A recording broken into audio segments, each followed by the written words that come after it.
वाले हैं? जी sir, DElEd से हैं। क्या है मामला, पूरा बताएंगे? मामला ये है कि कोर्ट ने आदेश दिया है कि एनआईओएस से जो दूरस्थ शिक्षा से डीएलएड कर रहे हैं उन्हें भी शिक्षक भर्ती में लेने का निर्णय लिया है कोर्ट ने। आपका नाम क्या है? मेरा नाम शिवराज है सर। कौन से गांव से हैं आप? मैं टिहरी गढ़वाल से हूँ।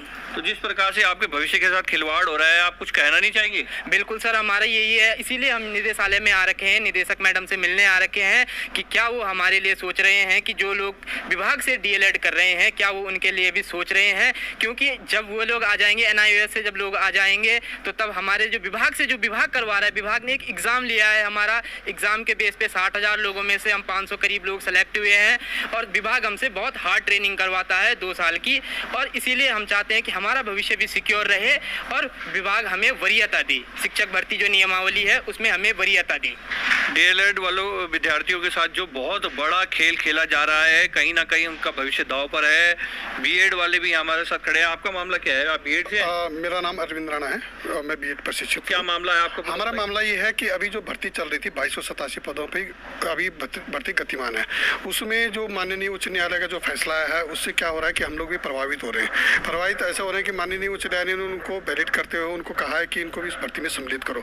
अगर उन्हें इस भर्ती में सम्मिलित किया जाता है तो एक ही भर्ती में, क्योंकि 70% ये भर्ती ऑलरेडी पूरी कंप्लीट हो चुकी है, 30% पदों पे बचा हुआ है। अगर उस भर्ती 30% पदों पे एनआईडीएलएड को अब शामिल किया जाता है तो एक ही भर्ती में 2 नियम कैसे लागू हो सकते हैं, हमारा सबसे बड़ा क्वेश्चन है। और हम सरकार को चाहते हैं कि क्योंकि माननीय उच्च न्यायालय में उनके द्वारा ठोस पैरवी नहीं की गई है, तो अगर इसमें या तो कोई समाधान निकाले जिससे कि भर्ती जिस रूल से चल रही थी, जिस सर्विस जो प्राथमिक शिक्षक भर्ती का जो नियम है, जो रूलिंग है, उसी रूलिंग से ये भर्ती आगे कंटिन्यू रहे।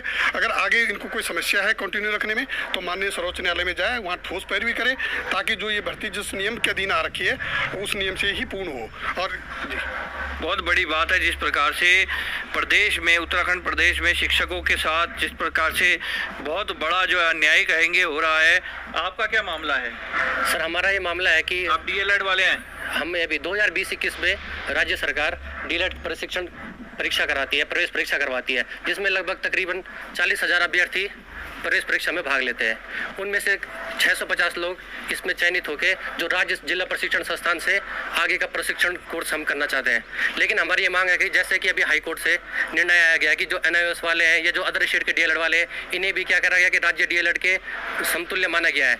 जिसमें हमारा ये मांग है कि अगर इन्हें हमसे अगर हमें इनसे पहले प्रथम वरीयता नहीं प्रदान की जाती है तो हम इसके खिलाफ आगे कार्य करेंगे। हमारी ये मांग है विभाग से कि अगर हमें प्रथम वरीयता यदि इसमें दी जाती है तो हमारे लिए बेहतर रहेगा, और अन्यथा हम यह कोर्स को पूर्ण रूप से बहिष्कार करेंगे।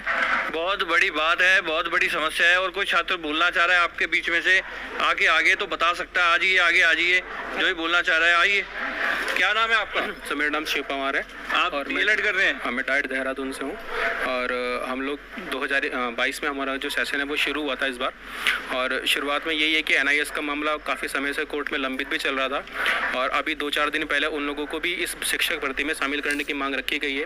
तो हम लोग डाइट से 2 साल का कड़ा प्रशिक्षण करते हैं। हमें केवल और केवल एक सेमेस्टर के अंदर 6 दिन की छुट्टी मिलती है।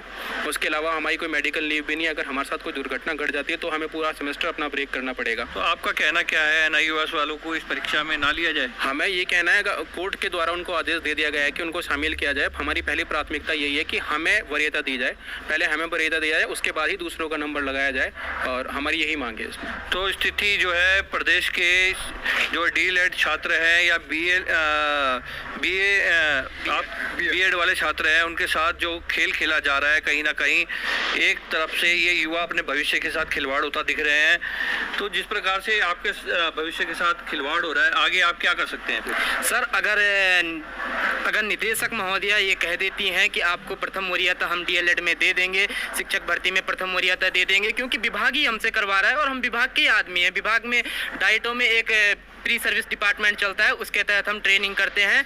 और अगर ट्रेनिंग के बाद हमें वरीयता नहीं दी जाती है, जैसे कि एनआईओएस आ गया है या आउटर स्टेट से कुछ लोग ऐसे हैं जो पैसे दे के ले लेते हैं डिग्री, और हमारा चलता है एकदम प्रॉपर ट्रेनिंग। तो अगर हमें बाय द वे वरीयता नहीं मिलती है तो तब हम विरोध करेंगे और डाइटों का पूर्ण रूप से बहिष्कार करेंगे। तो आप जो बीएड वाले हैं, आपके साथ भी अगर ऐसा होता है तो आप लोग क्या करेंगे आगे? सर हमारी जो समस्या है थोड़ा इनसे डिफरेंट है। हमारी समस्या ये है कि बीएड हम चाहते हैं कि जो ये डायट डीएलएड है, जिन्होंने प्रॉपर तरीके से ट्रेनिंग लेके 2 साल की ट्रेनिंग कठिन जो है ये ट्रेनिंग लेके तब जाके ये डिग्री प्राप्त कर अपना डिप्लोमा प्राप्त करते हैं, जो प्रशिक्षु बनते हैं, तो इनको तो पहली प्राथमिकता रहती है। नियमावली में इनको पहली प्राथमिकता अभी तक थी, तो इनको सबसे पहले बीएड वालों से पहले इनको जॉब मिलती थी, और लेकिन उसके बाद सेकंड वरीयता हमें थी। लेकिन एनआईएस डीएलएड के बीच में आने से, क्योंकि वो लगभग 37,000 लोग हैं, अगर उनको, क्योंकि उन्होंने सिर्फ संडे को अपना कोर्स कंप्लीट किया है, वो भी 18 महीने के अंदर, तो 18 महीने में से 72 दिनों के अंदर उन्होंने जो है अपनी जो है डिप्लोमा अर्जित किया है। तो ऐसा डिप्लोमा जो एक नितांत अस्थायी था कि ठीक है, जो अनट्रेंड टीचर हैं जो ऑलरेडी प्राइवेट स्कूल में पढ़ा रहे हैं, उनको सरकार ने उनको फॉर्मेलिटी के लिए पूर्ण करना था कि हाँ उनको उनकी जो क्वालिफिकेशन है वो एज अ टीचर के लिए जो मिनिमम रिक्वायरमेंट है वो पूरी हो जाए। तो उसके लिए एक वन टाइम कोर्स चलाया गया था। उस वन टाइम कोर्स में 14 लाख लोगों को पैन इंडिया के अंदर इन्होंने जो है कोर्स करवाया गवर्नमेंट ने। लेकिन वहाँ उनको बार बार यही कहा गया सेंट्रल जो गवर्नमेंट थी कि ये सिर्फ वन टाइम है और ये सरकारी जॉब के लिए आवेदन नहीं कर सकते, ये सरकारी में कल के दिन फ्यूचर में नहीं कर सकते। लेकिन अभी क्योंकि हर जगह इन्होंने हाई कोर्ट में कोई भी ढंग से ठोस पैरवी की नहीं, पहले जहाँ एनसीटी और एमएचआरडी ये कहते थे कि ये हमारा इन सर्विस टीचर प्रोग्राम है और इसमें जो है ये वैलिड नहीं है टीचर के लिए, अब वही अपने वक्तव्य चेंज करता है और कहता है कि माननीय न्यायालय में जब जाता है केस तो वहाँ कहते हैं कि ठीक है हम इनको वैलिड मानने को तैयार हैं, क्योंकि अगर वो नहीं इनवैलिड मानते तो जिन्होंने 14 लाख। तो आपका साफ पे कहना है डीएलएड और बीएड वालों को प्राथमिकता दी जाए। एनआईएस से जो करके आ रहे हैं वो सिर्फ 72 दिन का कोर्स करके आ रहे हैं, उनको जो है प्राथमिकता नहीं देनी चाहिए। आपके भविष्य के साथ खिलवाड़ हो रहा है। आप लोग 2-2, 3-3 साल से कोर्स करते हैं, उसके बाद सरकारी जो है आप जुड़े हुए हैं सरकार से, तो कहीं ना कहीं इनकी मांग भी सरकार। सबसे जो मैं आपके संज्ञान में लाना चाहता हूँ, हमारा जो प्रॉब्लम ये है कि अगर भर्ती अभी गतिमान चल रही है, उस भर्ती को विभाग अगर उसमें 20 भर्ती में जहाँ सारी ऑलरेडी काफ़ी हद तक पदों पे हो चुका है, 2648 पद थे, उसमें से 1800 कुछ पद जो है विभाग द्वारा भर दिए गए, 600 पद बचे हुए, उनमें कैसे इन 350 लोगों को जो याचिकाकर्ताओं को लाभ मिला है उनको एडजस्ट नहीं करना चाहिए सरकार को। इसके लिए कोई अच्छा सा एक कोई रास्ता निकाले, उनको इस भर्ती से बाहर करे और इस भर्ती को किसी भी तरह से जिस नियम से चले वैसे संपन्न कर ले। हमारी तो ये छात्र जो इकट्ठे हुए हैं ये एनआईओएस के विरोध में है कि जो उनको प्राथमिकता दी जा रही है, कुल मिला के ये है। और डायरेक्टर साहब से आज मुलाकात करेंगे ये लोग इस बारे में कि इनको प्राथमिकता दी जाए, उनको दूसरी श्रेणी में रखा जाए, जिससे कि इनके भविष्य के साथ खिलवाड़ ना हो। सर दूसरी एक महत्वपूर्ण बात मैं ये बताना चाहता हूँ कि प्राथमिक सेवा नियमावली में उन लोगों को भी जो आउटर स्टेट से कर रहे हैं, और कई लोग इसमें ऐसे हैं जो उत्तर प्रदेश से भी कर रहे हैं, जबकि वहाँ ये है कि डीएलएड वही लोग कर सकते हैं जो वहाँ के स्थायी निवासी हैं।